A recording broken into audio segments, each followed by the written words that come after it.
सहित समस्त मोर सम्मान्य कलिवृंद को आंतरिक शुभेच्छा जयगुरु प्रणाम माँ मान प्रणाम जयगुरु। यही जबत आपण मैंने किसी आलोचना शुणिले प्रारंभिक अभिभाषण सत्य उमाकांत भाई थे अनुज प्रतिम अत्यंत स्नेहजन आलोचना भाई जीवन किसी अनुभूति कहले जीवन अनुभूति विशिष्टता लाभ कलापर कहले आम मन पक्ष बेसी साजे अनुभूति विहीन कथा कहले बही कथा भली लगे प्रकृत अंतर को छुईला भाया कथा कह प्रकृत बहुत कठिन आम मैंने अपुटु अपारग परम दयाल दया करमको सुजोग दीटा कथा कहवाई ही एक्सरसाइज करने कथा आम एक्सरसाइज कर निजर लाभ सर्वप्रथम गोटे कथा कहूँ इष्ट स्वार्थ इष्ट प्रतिष्ठा को केन्द्र करके आम समस्त नीति विधि सबकि प्रणयन हो जाए तार बहुत ज्वलंत उदाहरण हूँ आज सत्संग आज दिनटा कौन आज दिनटा टोटाली किसी नुहे आचार्यतम जन्मदिवस भी नुहे कि भी नुहे ताल आम कर 21 तारीख दिन कले गई 21 तारीख 22 तारीख 23 तारीख कथा नुहे कथा हूँ केन्द्र कौन निर्देश दूसरी केन्द्र कौन भावुची केन्द्र से ही भावुची जहाँ बृहत्तर इष्ट स्वार्थ प्रतिष्ठा सहायक अक्टोबर विजया उत्सव परमदास श्री ठाकुर अमल चली आसी ताही 21 तारीख दिन पड़ा विजय उत्सव पड़ा बोली से दिन को बदली दिगला दिन कौन सतरे बदली जाए दिन बदली जाऊ कर्म आचरण करने भाव बदल भी से कहुए ये कथा आम थी बेले आश्रम पड़ा उत्सव सरीगला गोटे कौन भल दिन सुविधा दिन बा छुट्टी दिन देखिकी दादा उद्देश्य सत्संग समस्ते कर पूजन बिंकी जाते भल लगे आहरी आकुरेट करदे ना से कहले भी हम ना से कहले पुणी गंडगोल हम ये दिने से दिने कौ दिन कहुई सी कह आमको अमुक दिन कहुई बर यू तारीख 12 सहित कही दिया गले से भल तापर 28 तारीख रविवार दिन आहा अनुष्ठित हम पक्का होगा समस्त विचार विवेचना से बेले शेष हो जाए जो निर्देश बोली गोटे जिन आसी जाए से निर्देश को आज आम पालन करूँ कार्तिक देव निजे कहले जन्मदिन उपलक्षे किसी विराट होती से भाया बेपार नुह जन्मदिन को लक्ष्य रखी से स्मरण में सत्संग टे दबा कई जन्म लग्न घोषणा कर खुशी गोटे कथा कहते लग्न सारे कौन लग्नटा तिथि सहित संश्लिष्ट इवन डे भी तार बेसी किसी संपर्क ना स्टिल देन सामंजस्यपूर्ण तथापि आज भी लोग जन्म लग्न घोषणा कर पूज्यपा दादा जन्म लग्न एक्जाक्टली केतले कहीं जानी ना गभीर राति प्राय तृतीय चतुर्थ पहर बेलू से अति भोर में गोटे बंदे पुरुष ध्यान कराए जाइ हो मुझे कहूँ इष्ट स्वार्थ प्रतिष्ठा को लक्ष्य करी बृहत इष्ट स्वार्थ प्रतिष्ठा को लक्ष्य करी आम सबकि कर आमर मुख्य नीति से नीति बोली किसी ना आदर्श बोली किसी ना मुख्य आदर्श मूल मंजी हूँ इष्ट और इष्ट स्वार्थ प्रतिष्ठा ताकू केन्द्र करके सबकि कराब बाकी सब इन अपराध सुविधा हम यहीटा करने को जाए विशेषकर आम सत्संगी माने क्रमशः संस्कार मुक्त हो आम कौन संस्कार में आबद्ध नौ जहाँ किसी निर्देश आसो जहाँ किसी आदेश आसो एकांत भाव परिपालन करूँ सेटा ही आम जहाँ बंधन अन्य कौन प्रकार बंधन ना तेणु कर्मी सत्संगी गुरु भाई माँ समस्त समस्त किसी निर्विशेष समस्त ब्रती हवा उचित कि मोर मुख्य मर्मटा हूँ इष्ट स्वार्थ प्रतिष्ठा और आम सर्वशक्ति दे समस्त शरीर दे आचरण दे पराक्रम दे इष्ट स्वार्थ प्रतिष्ठा करने सर्वशक्ति दे एवं ये सर्वशक्ति दे इष्ट स्वार्थ प्रतिष्ठा करने युवाचार्य परम पूज्यपा श्री बर्ता गोटे बाणी सदृश उक्ति देते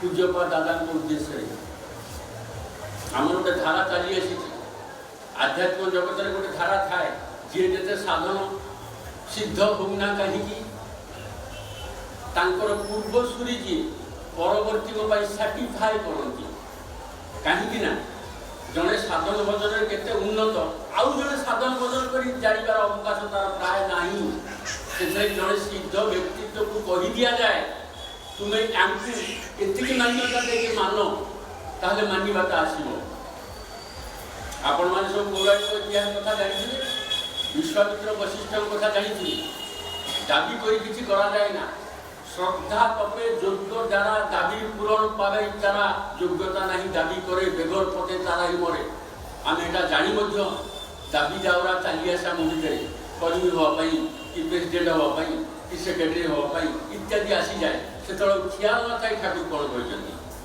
एत बड़ विराट तपस्वी तो विश्वामित्र से कम बड़ तपस्वी नुहति कि गोटे खूण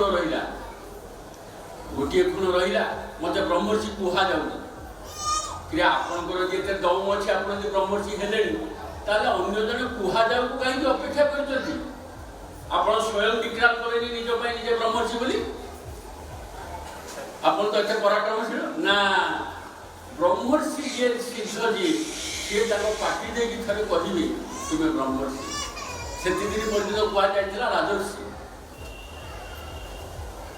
वैशिष्ठकर सबकि नष्ट हो चलीगला आत्माहुति दबार बेल भी आसीगला से विश्वामित्र आत्माहुति दवाई बाध्य कले यज्ञ कले टिल द लास्ट मोमेंट जहाँ किसी साधन थिला विवेक जगत गोटे मात्र उंकी मारला ब्रह्मर्षि जड़े सिद्ध जड़े मुझे मारिदेवाई जाऊँगी तत्क्षणात् ब्रह्मर्षि मुहर बाहरी ब्रह्मर्षि विश्वामित्र दैट इज सर्टिफिकेट एटा चल गोटे अच्छे एतक कथा जो मैंने अनलुकर्स थे जो मैंने अन्य मैंने थे से जापर उपाय नहीं से सिद्ध व्यक्तित्व कथा देकी जानवे जे ये कौन सी कौन ये उदाहरण आमर कल्चर मनमोहिनी देवी ठाकुर बाबद कही ठाकुर चारोटी ना धरिकी अकूले पड़े दिन अभिनय कर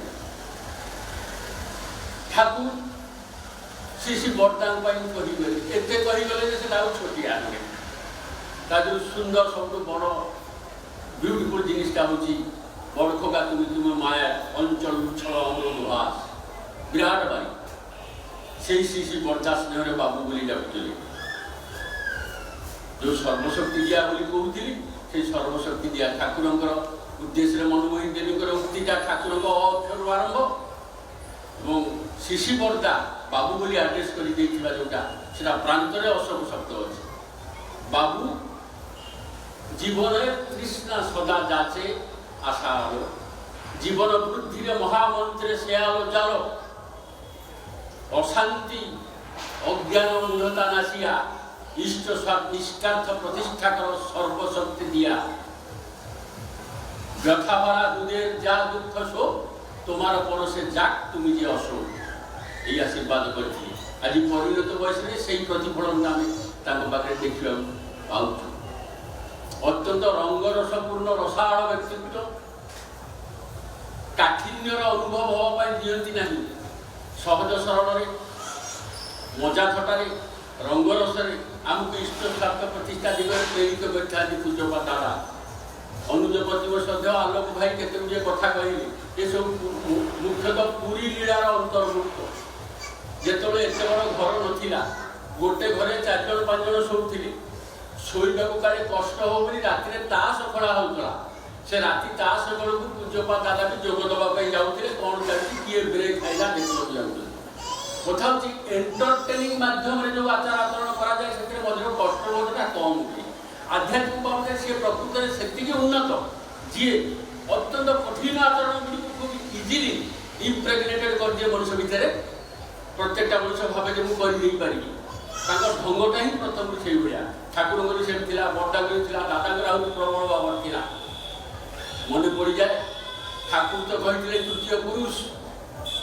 अति विचक्षण शक्तिमान सब दिग देकरी ठाकुर को एक काउंट कर 3 पड़े तृतीय पुरुष आपण मैंने देखिए जापर अनेक दिग देकरी डिफरेंट जगह से छिड़ा हुए संगठन दिगरू अनेक नूतन नूतन जिन सी इंट्रोड्यूस कले सब से इष्ट स्वार्थ प्रतिष्ठा को दे तेरे से कथा किसी कहला पूर्व 2-4टा कथा रसाड़ मन पड़ जामर सद्य आलोक भाई जो कथा कहले जतींदा भी थे जिते कहीं लोक न था से वयोवृद्ध वयस्क जड़े वय कनिष्ठ ये 2 जन ही बसता पूज्यपा दादा चा सेवन करती प्रसादी चा आमको टिके प्राप्त हुए ମୁଁ ବି ନିର୍ଲଜ୍ଜା ଭଳିଆ ସେଠି ବସି ଚା ଫା ଖାଏ, ସବୁ ରକମ ବି ଚାଲିଥାଏ। ମଝିରେ ମଝିରେ ଜଣେ ଜଣେ ଫରେନର ଆସନ୍ତି, ଫରେନର ଲେଡିମାନେ ବି ଆସନ୍ତି। ଜଣେ ଲେଡିକି ଠାକୁର ଦର୍ଶନ କରିବା ପାଇଁ ଯତୀନ୍ଦ୍ରାଙ୍କୁ ପଠେଇଲେ ଦାଦା। ଯତୀନ୍ଦ୍ରାଙ୍କର ଢଙ୍ଗ ସହିତ ପୁରୁଣା ଲୋକ ଯେଉଁମାନେ ଅଛନ୍ତି ଅବସ୍ଥିତ ସମସ୍ତେ ଅଭ୍ୟସ୍ତ, ଅତ୍ୟନ୍ତ ହ୍ୟୁମରସ୍ ଲୋକ, ତାଙ୍କୁ ଦେଖିଲେ ହିଁ ହ୍ୟୁମରଟା ଆସିଯାଏ। ସିଏ ନେଇକି ବୁଲେଇକି ଆଇଲେ। ପୂଜ୍ୟପା ଦାଦା ପଚାରିଲେ ଫରେନରୁ ଆଗତ ଲେଡି କ'ଣ କହିଲେ? ନା ଠାକୁରଙ୍କ ପାଖକୁ ଆଜ୍ଞା ନେଇଗଲି, ଠାକୁରଙ୍କୁ ଦର୍ଶନ କଲେ। ଆଉ ସେମାନେ ତ ଗୋଟେ କ'ଣ ଜାଣିଛନ୍ତି, ଖାଲି କଥା କଥାରେ ସ୍ୱାମୀ ଶବ୍ଦ। ଏ ସ୍ୱାମୀ ଶବ୍ଦ ବିବେକାନନ୍ଦ, ସ୍ୱାମୀ ବିବେକାନନ୍ଦ ବୋଧେ ଫରେନ ଗଲାବେଳେ ବୋଧେ ଇଣ୍ଟ୍ରୋଡ୍ୟୁସ୍ ହେଲା ନା କ'ଣ। କହିଲେ ସେ କ'ଣ କହିଲେ ନା ଠାକୁରଙ୍କ ବିଗ୍ରହକୁ ଦେଖେଇଦେଲି, କହିଲେ ଇଜ୍ ହି ସ୍ୱାମୀ? ନା ଆପଣ କ'ଣ କହିଲେ? ସେ ଆଉ କିଛି କହୁନାହାନ୍ତି। କହିଲେ ଆପଣ ତ କହିପାରିଥାନ୍ତି yes you are my wife and I am your ସ୍ୱାମୀ। ସେ ଯାହା ଗୋଟେ ହସ ଭିତରେ ଦେଇକି ଜିନିଷଟା ଏଣ୍ଡ ହେଇଗଲା। ସବୁ ସଦାବେଳେ ଏଇ ରକମର ଜିନିଷ ହିଁ ତାଙ୍କର। ଛୋଟ ଛୋଟ ଝିଅମାନେ ପିଲାମାନେ ଯାଇକି ବସନ୍ତି ଦାଦାଙ୍କ ପାଖରେ ଉପବେଶନ କରନ୍ତି। ପୂଜ୍ୟପା ଦାଦା ପଚାରନ୍ତି ଆହ তুমি কেমন আছো? না আজ্ঞা আমি ভালো আছি। না ভালো আছে বলে কি করে বুঝলে? তুমি যে ভালো অছো সেটা বুঝিল কেমিতি? আর উত্তর দেবার কিছু নাই। সদা সেই হসরে ହିଁ এন্ড ହେଇଗଲା। Everything ends in a laughter. ତାଙ୍କ ପ୍ରକୃତିଟାই ସେଇଭଳିଆ। ଆଲୋକ ସହିତ ବି ବହୁତ ମଜା ଥଟା ସମସ୍ତେ କରନ୍ତି। ଗୋଟେ କଥା ହେଉଛି କ'ଣ, ଅନେକ ବୟସରେ ଉପନୀତ ହେଇ ଯିଏ ବିଭିନ୍ନ ବୟସ ପାଖକୁ ସହଜ ସରଳ ଭାବରେ ଚାଲି ଯାଇପାରେ, ତାର ପରିଭ୍ରମଣଟା ବହୁତ ଅଧିକ। ସେ ବହୁ ଲୋକଙ୍କ ମନର ଅଭ୍ୟନ୍ତରକୁ ଚାଲି ଯାଇପାରେ। ଯୁବକ ଯୁବତୀମାନଙ୍କ ସହିତ ଯୁବକ ଯୁବତୀ ମଧ୍ୟ ହେଇଯାଏ, ବୃଦ୍ଧଙ୍କ ସହିତ ବୃଦ୍ଧ ବି ହେଇଯାଏ। କିନ୍ତୁ ତାଙ୍କର ମୁଖ୍ୟ କର୍ମ ଥିଲା to safeguard the health and condition of mind of ଶିଶି ବର୍ଦ୍ଦା। ବର୍ଦ୍ଦାଙ୍କର ଶରୀର ମନ ସୁସ୍ଥ କରିବା ପାଇଁ ଏକାନ୍ତ ପ୍ରହରୀ ଭାବରେ ସେ କାମ କରିଥିଲେ ପୁରୀରେ ଥିଲାବେଳେ। ଯୋଉଟାକି ଆଜି ପୂଜନୀୟ ବାବାଜୀ ତାଙ୍କ ପିତାଙ୍କ ଉଦ୍ଦେଶ୍ୟରେ କରୁଛନ୍ତି। ଆଜି ବହୁ ଆଶୀର୍ବାଦ ରହୁଛନ୍ତି, ବହୁ ପ୍ରକଳ୍ପ ତିଆରି ହେଉଛି, କିନ୍ତୁ ତାଙ୍କରି ଯୁଗରେ ଦେଖାଗଲା ଦୁଇ ଚାରିଟି ଖୁବ୍ ଉଜ୍ଜଳ ଉଦାହରଣ ପ୍ରଚୁର ମଣିଷଙ୍କୁ ପରମ ଦୟାଳୁଙ୍କ ଚରଣକୁ ଟାଣି ଆଣିବାର ଯେଉଁ ପ୍ରକଳ୍ପଟା ସୃଷ୍ଟି କରିଦେଲେ, ଅସମ୍ଭବ ଭାବରେ ଦୀକ୍ଷାର ଫ୍ଲୋ ଚାଲିଲା, ଏଇଟା ସେ ହିଁ ଇଣ୍ଟ୍ରୋଡ୍ୟୁସ୍ କରିଥିଲେ। ଏବଂ ବହୁ ସଂଖ୍ୟକ ଲୋକଙ୍କୁ ସଜାଡ଼ି ଦେଇ ଠିକ୍ ଠିକ୍ କରିବା ପାଇଁ ପୂଜନୀୟ ବାବାଜୀଙ୍କ ସହାୟତା ତାଙ୍କର ମାଧ୍ୟମରେ ଯେଉଁ ଉପଯୋଜନା କେନ୍ଦ୍ର ଗୁଡ଼ିକ ସୃଷ୍ଟି କରିଥିଲେ, ସେଥିପାଇଁ ଶ୍ରୀ ବର୍ଦ୍ଦା ଜୀବିତ ଅବସ୍ଥାରେ ବିରାଟ ଉତ୍କଳ ଭୂମିରେ କେବଳ ଗୋଟିଏ ମନ୍ଦିର ଉଦ୍ବୋଧିତ ହୋଇଥିଲା, ତାହା ହିଁ ପୁରୀ। ଆଜି ମନ୍ଦିର ଗଣି ପାରିବେ ନାହିଁ। ପୁଣି କ'ଣ କଲେ? ପରମ ଦୟାଳୁ ପରମ ପୁରୁଷ ସିଏ ହେଉଛନ୍ତି ଅଭ୍ରାନ୍ତ ଅଚ୍ୟୁତ, ସିଏ ହିଁ ଧ୍ୟେୟ, ସିଏ ହିଁ ଅନୁସରଣୀୟ। ଏଇଟା ଯୁଗ ଯୁଗ ଧରିକି କାୟମ ରହୁ, ମିକ୍ସଚର ନ ହଉ, କିଛି ନା କିଛି ଏଭଳି ନ ଘଟୁ। ଧ୍ୟେୟ ବସ୍ତୁଙ୍କର ସ୍ୱତନ୍ତ୍ରତା ବି ଚାଲିଯିବ, ଟିକେ ନଷ୍ଟ ହୋଇଯିବ। ସେଥିପାଇଁ ଇଣ୍ଟ୍ରୋଡ୍ୟୁସ୍ କରି ଠାକୁରଙ୍କର ଛବି ପାଖରେ ଆନୁଷ୍ଠାନିକ ଭାବରେ କୌଣସି ପ୍ରତିକୃତି ଛବି ରହିବ ନାହିଁ। ଯଥାସମ୍ଭବ ମନ୍ଦିରରେ ସେଟା ପାଳିତ ହୋଇପାରୁଛି। କେନ୍ଦ୍ର ମନ୍ଦିର ଅଳ୍ପ ଅଳ୍ପ ଛୋଟ ଛୋଟ ମାନଙ୍କରେ ପାଳିତ କରାଯାଉଛି ଯେ ଠାକୁର ଧ୍ୟେୟ, ଠାକୁର ଅନୁସରଣୀୟ, ଠାକୁର ଏକାନ୍ତ ପ୍ରଣମ୍ୟ, ସବୁକିଛି ଠାକୁରଙ୍କୁ ସେଇଟା କଲାବେଳେ କେବଳ ଠାକୁର ହେଇଥିବେ। ଏପରିକି ଗୋଟିଏ କାଠର ବାର ଦେଇକି ଆଉ ଯେ ଚାରିଟା ଫଟୋ ଏକୁ ଲଗେଇ ଦେଉଛନ୍ତି, ସେଇଟା ମଧ୍ୟ ପୂଜ୍ୟପା ଦାଦାଙ୍କର ପସନ୍ଦ ନୁହେଁ। ঋତ୍ବିକ ମାନେ ଦୀକ୍ଷା ଦେଉଛନ୍ତି, ସଂକଳ୍ପ ତ ବାଣ୍ଟିଲା ବେଳେ ଅଧିକ ପରିଶ୍ରମ ପଡ଼ି ପଡ଼ି ଅନେକ କଥା ସଂକଳ୍ପତ୍ରରେ ଲେଖି ଦେଉଛନ୍ତି, ସେଇଟା ତାଙ୍କର ପସନ୍ଦ ନୁହେଁ। ଥାଲୁକୁଡ଼ି ପତ୍ର ସେବନ, ପିତାମାତା ପ୍ରଣାମ ଇତ୍ୟାଦି, ଗୁରୁଜନ ପ୍ରଣାମ ଆମେ ଲେଖି ପକାଉଛୁ 1, 2, 3, 4। ପୂଜ୍ୟପା ଦାଦାଙ୍କର କଥା ହେଉଛି ଠାକୁରଙ୍କ ସମୟ ଯାହା ପ୍ରିଣ୍ଟ ଅଛି ତାହା ଏକ୍ଜାକ୍ଟଲି ତାହା ରହିବ। ଯଦି ତୁମର ଦେବାର କିଛି ଇଚ୍ଛା ଅଛି, ଗୋଟେ କାଗଜରେ ଅଲଗା କରିକି ତୁମେ ଦେଇଦେଇପାର। ଶୁଦ୍ଧତା ରକ୍ଷା କରିବା ପାଇଁ ପାବକ ପୁରୁଷ ଭଳିଆ ଅନେକ ଗୁଡ଼ିଏ ଭୂମିକା ସେ ନିର୍ବାହ କରି ଆସିଲେ, ଏପର୍ଯ୍ୟନ୍ତ ଆପଣ ଅନୁଧ୍ୟାନ କରି ଜାଣିପାରିବେ। ଯେଉଁଟା ଶ୍ରୀ ବର୍ଦ୍ଦା କହିଯାଇଥିଲେ, ବହୁ ଜନ୍ମର ସୁକୃତ ଫଳରେ ଆମେ ତାଙ୍କ ବଂଶରେ ଜନ୍ମଗ୍ରହଣ କରୁଛୁ, କେହି ତାର ପୁତ୍ର ପୁତ୍ରା ନାତି ଇତ୍ୟାଦି ପ୍ରପୁତ୍ର ଇତ୍ୟାଦି, କିନ୍ତୁ କେହି ତାଙ୍କର ଅଂଶୀଦାର ନୋହୁଁ, କେହି ତାର ଶରୀର ନୋହୁଁ। ଆଜି ଭଳିଆ ଦିନରେ ନବାଗତ ବହୁତ ଲୋକଙ୍କ ଭିତରେ ଗୋଟେ ପ୍ରକାଶିତ ହେଉଛି ଭାବ, ଯେଉଁଟା ଏକ୍ଜାକ୍ଟଲି ପରମ ପ୍ରେମ ଶ୍ରୀ ଠାକୁର ଅନୁକୂଳ ଚନ୍ଦ୍ରକୁ କେନ୍ଦ୍ର କରିକି ନୁହେଁ, ବଂଶଧର ଅନ୍ୟମାନଙ୍କୁ କେନ୍ଦ୍ର କରିକି, ତାହା କିନ୍ତୁ ଠିକ୍ ନୁହେଁ। ସମସ୍ତେ ପ୍ରଣମ୍ୟ, ସମସ୍ତେ ନମସ୍ୟ ଏକଧାରୀ ହିସାବରେ ଅନୁସରଣୀୟ ଏକାନ୍ତ ପରମଦୟାଲ ଶ୍ରୀ ଶ୍ରୀ ଠାକୁର ସେହି ଧ୍ୟେୟ ସେହି ପ୍ରେୟ ସେହି ଶ୍ରେୟ ଏ କଥାଟାକୁ କାୟମ ରଖିଛନ୍ତି। ସେ ବହୁ ଭାବରେ ବିଭିନ୍ନ ଭାବରେ ଆମକୁ ପ୍ରମୋଟ କରେଇଛନ୍ତି। ଆଜିର ଦିନରେ 86 ବର୍ଷରେ ପରାର୍ପଣ କଲେ ସିଏ ତାଙ୍କର ସେହି ଆନନ୍ଦପୂର୍ଣ୍ଣ ଅଭିବ୍ୟକ୍ତି ଏବେ ବି ରହିଛି। କେହି ଦେଖିଲେ କିଛି ଜାଣିପାରିବ ନାହିଁ। ଏବେ ବି ତାଙ୍କର ବାମ ହାତଟି ଟିକେ କମଜୋର ରହିଛି, ବୃଦ୍ଧାବସ୍ଥାରେ ଅସୁବିଧା ବି ହେଉଛି, କଷ୍ଟ ଟିକେ ବି ହେଉଛି, କିନ୍ତୁ ତତ୍ଜନିତ ଯେଉଁ କଷ୍ଟ, ସେ କଷ୍ଟର ପ୍ରଭାବ ତାଙ୍କ ଆଚରଣ ଭିତରେ, ମୁହଁ ଭିତରେ, କଥା ହସ ଇତ୍ୟାଦି ଭିତରେ ଆପଣ କିଛି ବି ଜାଣିପାରିବେ ନାହିଁ। ଏକ୍ଜାକ୍ଟଲି ସେ ସେମିତି ପ୍ରେରଣା ଦେଇକି ଚାଲିଛନ୍ତି, ସେମିତି ହାସି ଖୁସିରେ ଅଛନ୍ତି। ଏବେ ବି ଅତି ଆନନ୍ଦପୂର୍ଣ୍ଣ କଥାରେ ସାମିଲ ହେଉଛନ୍ତି। ଏତେ ବଡ଼ ଉତ୍ସବ ଗଲା, ଲୋକମାନେ ପ୍ରଣାମ କଲେ, ପ୍ରଣାମ ଗ୍ରହଣ କରିବା, ଲୋକଙ୍କୁ ଆଶୀର୍ବାଦ କରିବା, ସମାଧାନ ବତେଇବା, ସବୁକିଛି ଆଜ୍ ଇଟ୍ ଇଜ୍ ସେଇଭଳି ଭାବରେ ଚାଲିଛି ତାଙ୍କର ପରିଣତ ବୟସରେ। ଆଉ ତାଙ୍କର ଅବଦାନ ଓଡ଼ିଶା ପାଇଁ ଅତୁଳନୀୟ, ଆଉ ଭୁବନେଶ୍ୱର ପାଇଁ କହିବାର ନାହିଁ। ଏଇ ଯେଉଁ ମନ୍ଦିର ଆପଣ ଦେଖୁଛନ୍ତି, ଏକ ଭାରତର ବୃହତ୍ ଯେତେ ଗୁଡ଼ିଏ ମନ୍ଦିର ଅଛି ତାହା ଭିତରୁ ଗୋଟିଏ ହେଲା ଭୁବନେଶ୍ୱର ମନ୍ଦିର। ଯେଉଁ ମନ୍ଦିର ପରିସମାପ୍ତ କରିବା ପାଇଁ ଯେତେବେଳେ ଶେଷ ସମୟରେ ପ୍ରାୟ ଗରିବମାନେ ଅକ୍ଷମତା ପ୍ରକାଶ କରିଥିଲେ, କେବଳ ଏହି କାଣ୍ଡାରୀ ଉପରେ ପରମ ପୂଜ୍ୟପାଦ ଶ୍ରୀ ଦାଦା ହିଁ ଛିଡ଼ା ହେଇଥିଲେ, ଦାଦା ହିଁ ଭିକ୍ଷା କରିଥିଲେ, ଦାଦା ହିଁ ମାର୍ବୁଲ ବିଗ୍ରହ ବ୍ୟବସ୍ଥା କରିଥିଲେ, ଦାଦା ହିଁ କାଠ ବ୍ୟବସ୍ଥା କରିଥିଲେ, ଦାଦା ହିଁ ମାର୍ବୁଲ ବ୍ୟବସ୍ଥା ସଦ କାନ୍ଦା ଇତ୍ୟାଦି କିଛି ତାଙ୍କ ମାଧ୍ୟମରେ ସେ ପର୍ଯ୍ୟନ୍ତ କରାହେଇଥିଲା। ଶେଷ ସମୟ ସମାପନୀଟା ସେ ଟଚ୍ କରିଥିଲେ, ନିଜେ ଭିକ୍ଷା କରିଥିଲେ। ସେ ଭିକ୍ଷା ଭିତରେ ଆମେ ଅନେକ ଲୋକ ନିଜେ ମଧ୍ୟ ଆମେ ସାମିଲ ହେଇଥିଲୁ। ତେଣୁ ଏହି ସତ୍ସଙ୍ଗ ଜଗତ, ଭୁବନେଶ୍ୱର ସତ୍ସଙ୍ଗ ତ ଋଣୀ ରହିବ, ଚିର ଋଣୀ ରହିବ, ଏଥିରେ କିଛି ଭାବିବାର ନାହିଁ। ଯେଉଁ ବିଗ୍ରହ ଅଣା ହେଇଛି ସେ ବିଗ୍ରହ ଆଜିକାଲି ଆଉ ସେଭଳି ତିଆରି ହେଉନାହିଁ। ଗୋଟା ଆସ୍ତ ମାର୍ବଲରେ କାଟି କାଟି ତିଆରି କରିଥିବା ବିଶେଷ ବିଗ୍ରହ, ଯାହା ଅନ୍ୟ ପ୍ରଦେଶରେ ଆଶୀର୍ବାଦ ହେଇକି ଆସିଥିଲା ଏଠି। ତେଣୁ ଆମେ ବିରାଟ ମନ୍ଦିର କରିକିରି ପରିପକାଇଛୁ, ସବୁ ଭାବିବା ଠିକ୍ ନୁହେଁ। ବିଲକୁଲ କିଛି ଭାବିନାହୁଁ, କରିନାହୁଁ, ତା ବି ଠିକ୍ ନୁହେଁ। ନିଜକୁ ବାଲାନ୍ସ କରିକି ରଖିବାକୁ ପଡ଼ିବ। ଏଇ ବାଲାନ୍ସଟା ହିଁ ବଡ଼ ଜିନିଷ ଆଧ୍ୟାତ୍ମିକ ଜୀବନରେ। ସବୁ ଅବସ୍ଥାରେ ନିଜର ସ୍ତର୍ଯ୍ୟ ରକ୍ଷା କରିବା। ମା' ମାନେ, ଭାଇମାନେ, ଯିଏ ବି ଯେଭଳି ହୁଅନ୍ତୁ ନାହିଁ, ସମସ୍ତଙ୍କ ପାଇଁ এই ଭାରସାମ୍ୟ ରକ୍ଷା କରିବାକୁ ଚାଲିବାକୁ ହେଲେ ଇଷ୍ଟ ସ୍ୱାର୍ଥ ପ୍ରତିଷ୍ଠା କରାଣେକି ଏକାନ୍ତ ଭାବେ ଚାଲିବାକୁ ପଡ଼ିବ।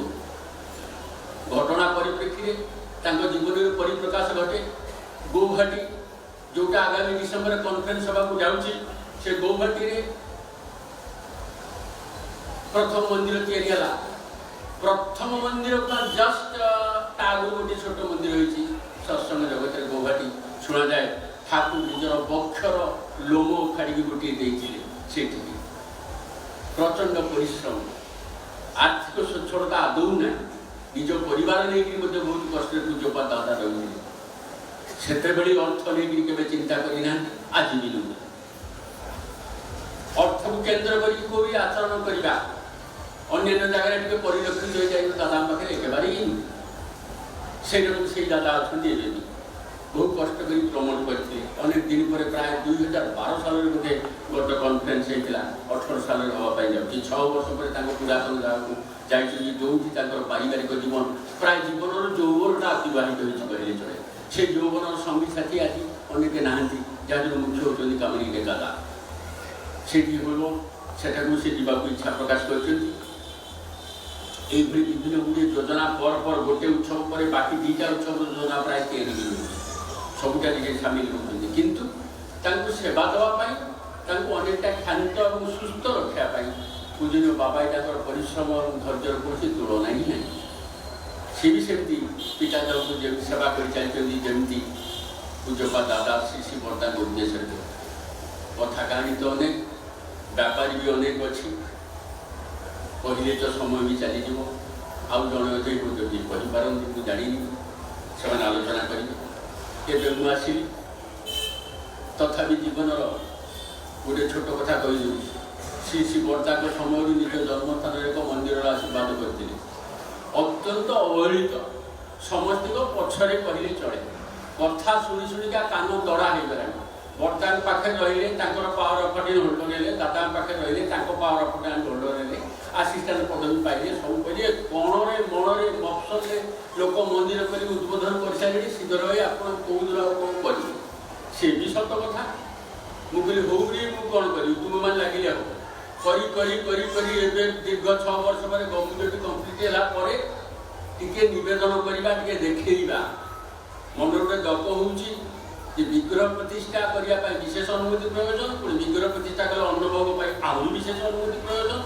ନାନା ରକମ ଶଙ୍କା ଯେତେ ପାଖରେ ରହିଲେ ମଧ୍ୟ ଶଙ୍କା ହେଉଛି ଟିକେ ଦେଖେଇବା, ଟିକେ ପଚାରିବା। ଆଉ କହିଥିଲେ ଆର୍ଟିଷ୍ଟିକାଲି କରିବା ପାଇଁ ନିର୍ଦ୍ଦେଶ ଦେଇଥିଲେ, ଆର୍ଟିଷ୍ଟିକାଲି ତ ଯଥାସମ୍ଭବ କରାହେଇଛି। এই প্রকার শঙ্কা নেইকি কহিলি বাবা এটাଙ୍କର সহায়তা নেইকি জনাগলা দেখাগলা ସବୁ କରାଗଲା।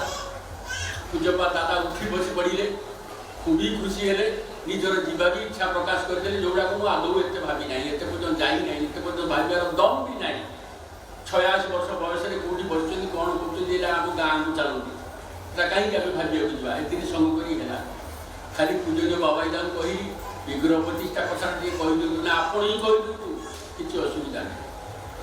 ବିଗ୍ରହ ପ୍ରତିଷ୍ଠା କରିବାର କଥା ଅଧା କୁହାହେଇଛି, ବାକ୍ୟ ପୂର୍ଣ୍ଣ ହେଇନି, ବେଳା କହିଲେ ଅବশ্যଇ ପ୍ରତିଷ୍ଠା କରିବ, ଅବশ্যଇ କରିବ, এটা আমার যেতেই হবে।